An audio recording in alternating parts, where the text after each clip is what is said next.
बिस्मिल्लाहिर्रहमानिर्रहीम। अस्सलाम वालेकुम नाज़रीन। मैं इस वक्त पहुंच चुका हूं किला मीरगढ़ के पास। ये जो आप रास्ता देख रहे हैं मेरे पीछे, इस रास्ते से मैं आया हूं और इस रास्ते से होता हुआ ये रास्ता आगे चला जाता है और सामने में आपको अभी यहाँ दूर से ही किला मीरगढ़ मुझे नज़र आ गया है। मैं आपको अभी वो दिखाता हूँ। तो जी नाज़रीन, वो सामने हमें किला मीरगढ़ नज़र आ रहा है, तो चलिए इसके पास चलते हैं।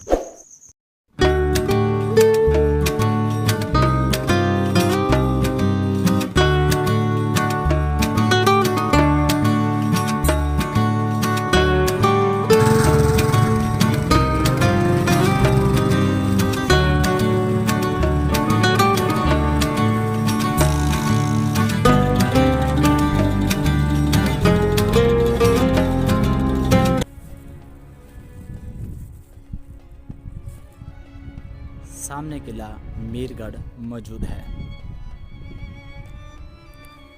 ये इसका एंट्री गेट है, आप हजरात देख सकते हैं। किला मीरगढ़ सहरा चोलिस्तान में मौजूद किला मीरगढ़। यहाँ तक पहुँचने का रास्ता भी मैं आपको बताऊंगा।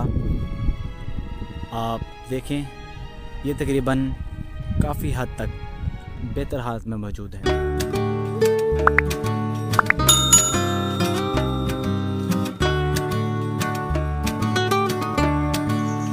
जी नाज़रीन, यहाँ पर किसी ज़माने में मज़बूत सलाखों वाला एक दरवाज़ा था जो इस वक्त बिल्कुल गायब है।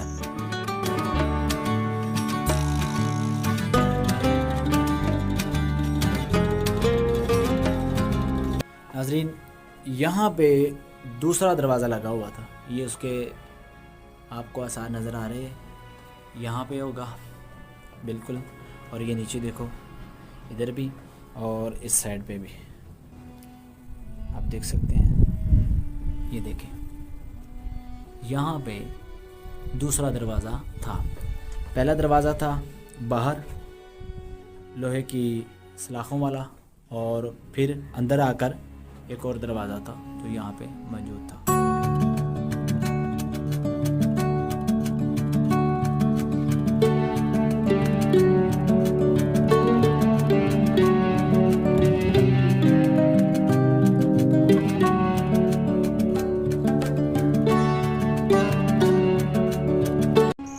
मज़ीद आगे की तरफ चलते हैं। सामने हमें बंद दीवार में एक सुराख, एक रोशनदान सा बना नज़र आ रहा है, और इसी तरह दाएं जानिब भी हमें रोशनदान सा बना नज़र आ रहा है।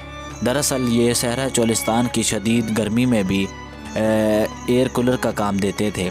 यहाँ बाहर से हवा आती थी अंदर, और अंदर का माहौल ठंडा रखती थी। ये उस वक़्त के एयर कूलर आप इसको कह सकते हैं। ये है जी किले के अंदर दाखिल होने के लिए वाहद रास्ता जो बाएं जानिब बना हुआ है। इसके ऊपर भी गुंबद था, ये आप सामने देख रहे हैं। ये भी गुंबद गिरा हुआ है, ये गिरकर नीचे ज़मीन में आ गया है। ये आपको सामने ज़मीन बोस हुआ नज़र आ रहा है। ये मिट्टी और इसके नीचे ईंटें हैं और ऊपर मिट्टी है। वो सामने से अंदर दाखिल होने का रास्ता है। तो चलिए नाज़रीन, मज़ीद अंदर की तरफ चलते हैं। और यहाँ हम आप देख सकते हैं कि ये दीवार की ईंटें गिर चुकी हैं और हमें मिट्टी नज़र आ रही है।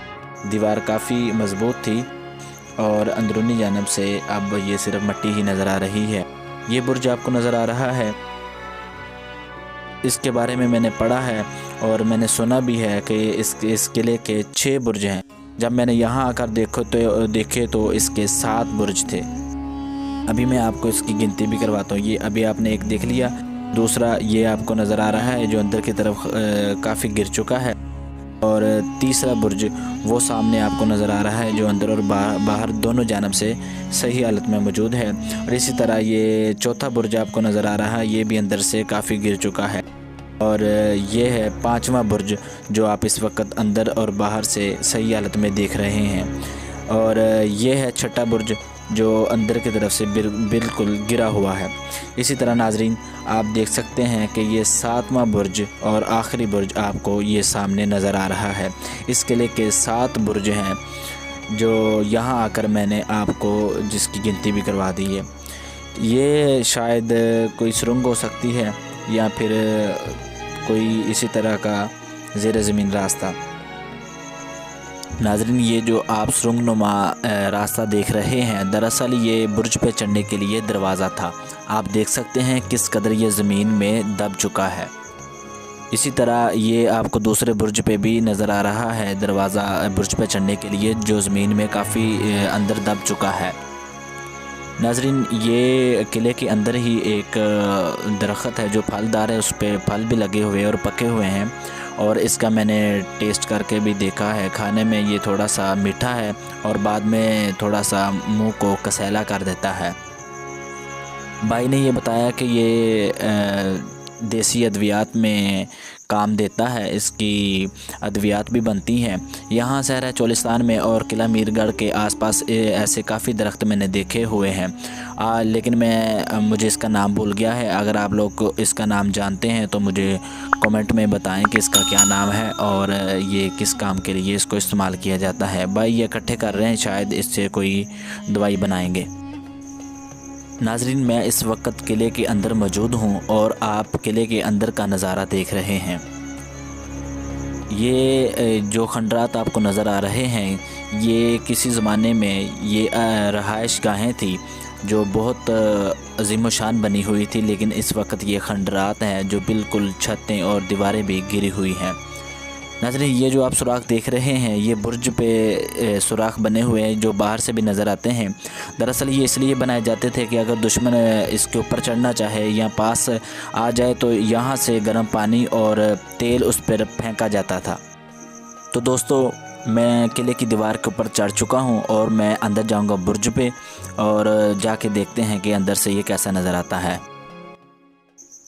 दीवार की ऊंचाई काफ़ी ज़्यादा है और इस वक्त सिर्फ मिट्टी ही मौजूद है, ईंटें नहीं हैं, तो लिहाजा संभल के चलना पड़ेगा।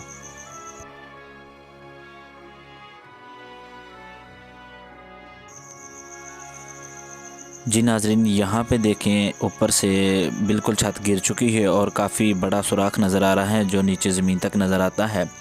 यहाँ पे ध्यान से हम ऊपर की तरफ जाएंगे, वरना यहाँ से गिर गए तो सीधा नीचे कुछ टूट जाएगा हमारा। तो ये देखें, बाहर का व्यू आप देख रहे हैं किले को। हम इस वक्त एक बुर्ज के अंदर मौजूद हैं।